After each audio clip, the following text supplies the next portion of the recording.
Good morning. Good morning. Good morning. Come on in. Come on in. Come on in. Are you there? Here we go. Let's get this shared out. Bingo. Good morning, Chainbreakers. Good morning. Good morning. Good morning. Good morning. Hi, I'm Brad Smith. I am your host for Chainbreakers 365 Live and the creator of hashtag Uplift and Rise. And I want to welcome you here today. This is going to be another fantastic day because that's the way I choose for my day to be. Hi, come on in. This is going to be a great day. Today, we're going to talk about how do you deal with change.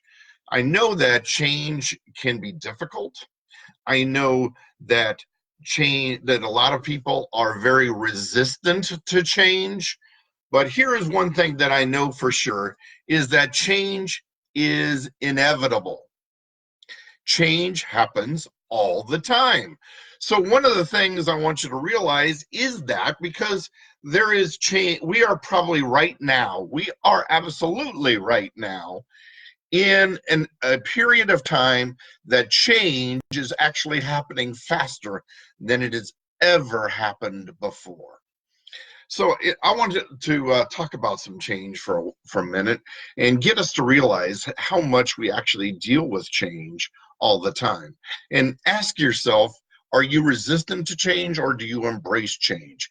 Are you willing to deal with some change, but not all of it? And maybe what holds you back or keeps you from moving ahead and handling change. So right now we are dealing with a lot of change going on. For instance, in a lot of areas of the country, there are elections that are happening today.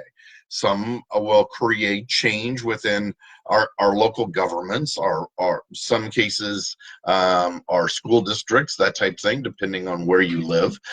So change is going to come from that. We are dealing with a change of season right now. We're moving from summer into fall and fall into winter, and depending on the day, some days it seems to be happening more rapidly than others.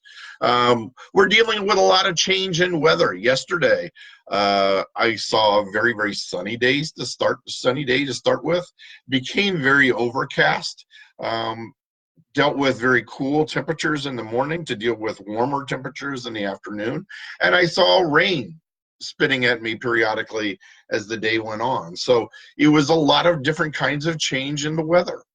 Right now we're coming up on something that's very unusual, and that's our Christmas season. Wow. I don't know what's with Facebook and my internet, but it's happened again. Just now, haven't been able to see any of you, and all of a sudden a lot of you popped in at once.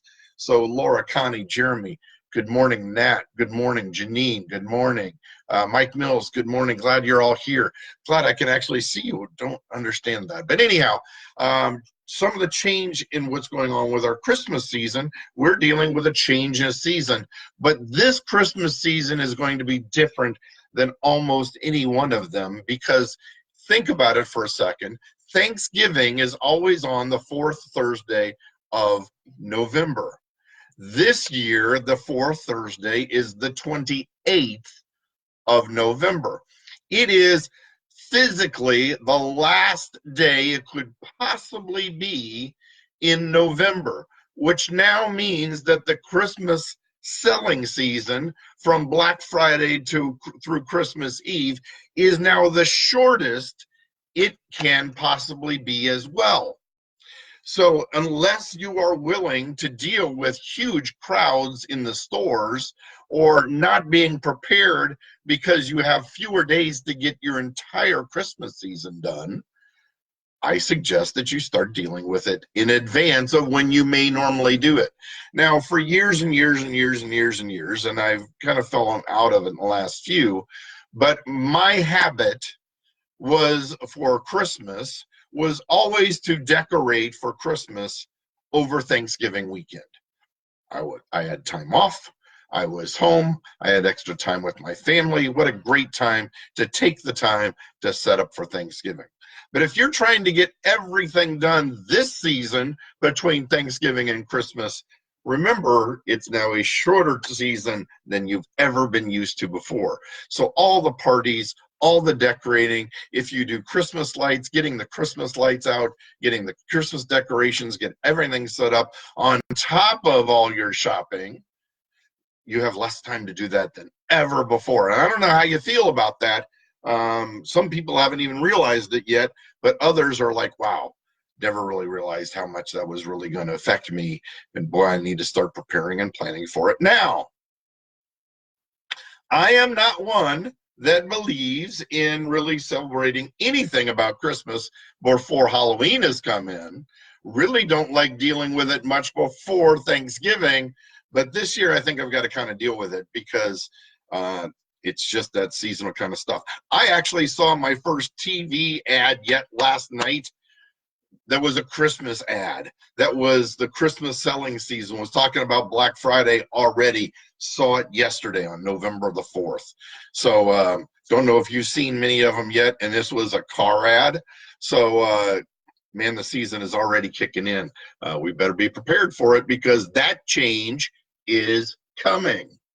So here's some of the other change that might be happening, and that's when I want to ask you, are you prepared for it? And that's change that we plan and prepare for New Year's. A lot of us are in the habit of what are we going to change for the next new year? We're going to write our New Year's resolutions. So what are you planning? What are you preparing for? What are you wanting to change about yourself for the year 2020? Wow, that seems so strange to start saying 2020 already. Yeah, seeing some laughter, some cries, some smiles, and some frowny faces. A lot of people aren't getting ready for this already. But here's what I want you to think about is if you're wanting to start creating habit and change as we go into the 2020 calendar year, are you ready and are you starting to make habitual changes that can prepare you for dealing with that change as we roll into 2020. Hey, Joe, good to see you on here this morning. So there are sometimes, in order to become the person that we want to be dealing with certain kinds of change, we have to become that person first. And in doing that, we have to start making decisions now and changes in our lifestyle now to be able to be prepared for that. So my question is, how do you deal with change? And I think hopefully you've seen that a lot of what we're talking about shows you that change takes place around you all the time. Now, I also said that change is happening now much more rapidly than it ever has before. And I wasn't just talking about Christmas season this year, but I'm talking about the way our economy has changed, the way business has changed, the way technology has changed, and the way that it impacts and infects and affects all of our lives. If you think about it, a lot of us just got on Facebook 10 years ago. I see a lot of been on Facebook since, and I see a lot of 2008, 2009, 2010s. So if you think about it, it's only about 10 years ago that we really kind of got on Facebook. And in a lot of cases, we got on Facebook through dial-up. We were just starting to get our first connections to internet back then. I can remember now, dial-up in a lot of cases, it was you needed to use your phone line, right?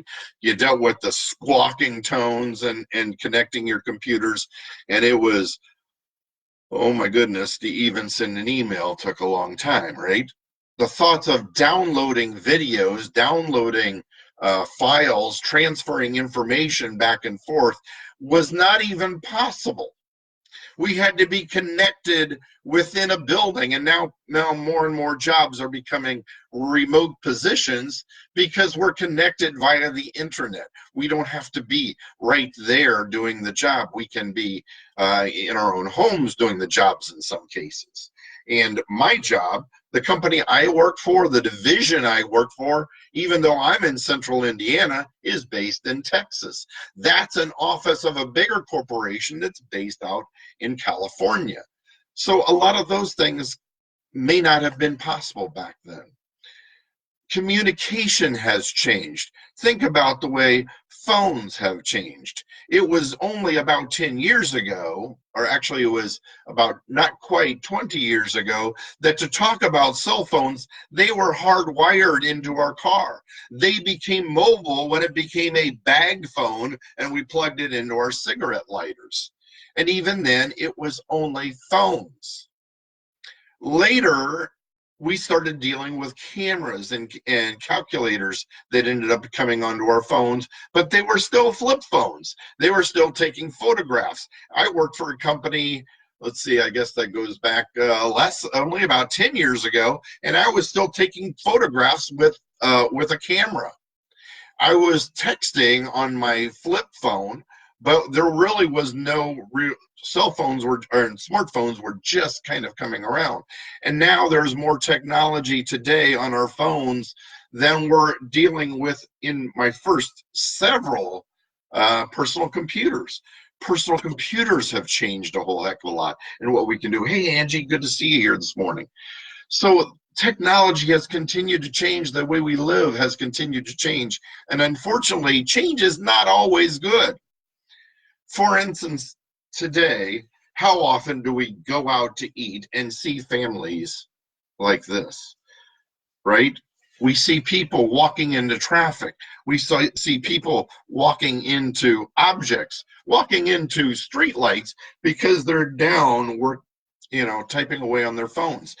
We've lost that personal connection in dealing with our phones, right? Because we're connected so much on social media that we've forgotten what it's like to connect in person.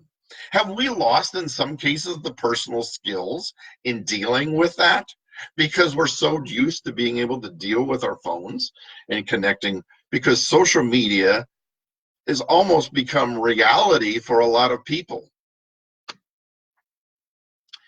It's a shame. Have we forgotten what it's like to be able to communicate and connect one-on-one? Have we forgotten what it's like? But at the same time, social media has allowed us an opportunity to connect with people across the country, across the world. We can see pictures of people's family. There's a friend of mine that is having her first grandchild today. She's at the hospital right now while her daughter is giving birth. She's getting ready to have her first grandchild. And I'm looking forward to seeing some of the photographs of her first grandchild. There are other cases where I'm able to see my grandchildren grow up in ways that my parents and my grandparents never had opportunities. We had to mail photographs of them, of children, to be able to allow our grandparents to see. And I can see it happen online regularly, or the files can be sent to me immediately, where wasn't even possible. So my question to you is, are you a person that deals with and embraces change very easily? Are you a person that handles change? So here's what I want you to think about, because I think you're realizing that in a lot of cases we're actually dealing with change. We're really embracing change. The change we're not willing to deal with, or the change that becomes resistant, is where we personally have to change the way we do business, the way we live, the way we interact. And in some cases, we don't want to have to deal with it. My father and I worked in business together for years, and I kept trying to get him to embrace certain technological changes in our business. And when I asked him why it was he didn't want to seem to learn it, his response to me was, why do I need to? I've got you. You can do it for me. So that was a case where he was being resistant to change because he himself didn't want to change. He didn't want to have to deal with it. Now today, he does deal with technology to a limited degree, but he gets on a computer to play cards. He gets on his computer to exchange email. My mother, on the other hand, is very technologically savvy. She's up to date on lots of different things where my father would not even consider it. So I think in a lot of cases, I think what you're seeing is we don't want to have to change, because in some cases we don't want to have to learn. We don't want to have to make those changes, and because we feel like we're losing control, we feel like we're losing the ability to do business the way we've always done it and the way we know how.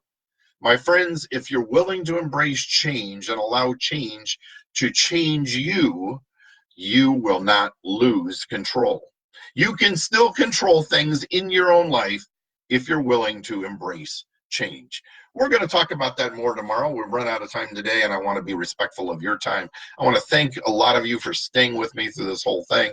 I want to thank you so much for joining me. Be sure to join me this time tomorrow, 7:30 a.m. Eastern Standard Time, here on Facebook at Chainbreakers 365 for chainbreakers365.com. You can also find us on at chainbreakers365.com, or you can find us on my channel at YouTube at Chainbreakers365. Do me a favor, please go in and subscribe to that channel.